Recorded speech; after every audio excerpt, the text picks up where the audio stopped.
کیا ان سے ابو اسحاق سلیمان شیبانی نے، انہوں نے عبداللہ بن ابی اوفی رضی اللہ عنہ سے سنا، کہا کہ ہم رسول اللہ صلی اللہ علیہ وسلم کے ساتھ سفر میں تھے، روزے کی حالت میں۔ حضرت صلی اللہ علیہ وسلم نے ایک صاحب بلال سے فرمایا کہ اتر کر میرے لیے ستو گھول لے۔ انہوں نے عرض کی، یا رسول اللہ صلی اللہ علیہ وسلم، ابھی تو سورج باقی ہے۔ آپ صلی اللہ علیہ وسلم نے پھر فرمایا کہ اتر کر ستو گھول لے۔ اب کی مرتبہ بھی انہوں نے وہی عرض کی، یا رسول اللہ صلی اللہ علیہ وسلم، ابھی سورج باقی ہے، لیکن آپ صلی اللہ علیہ وسلم کا حکم اب بھی یہی تھا کہ اتر کر میرے لیے ستو گھول لے۔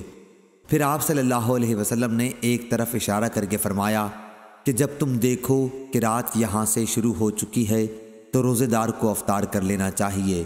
اس کی مطابقت جریر اور ابو بکر بن عیاش نے شیبانی کے واسطے سے کی ہے، اور اسے ابن ابی اوفی رضی اللہ عنہ نے کہا کہ میں رسول اللہ صلی اللہ علیہ وسلم کے ساتھ سفر میں تھا۔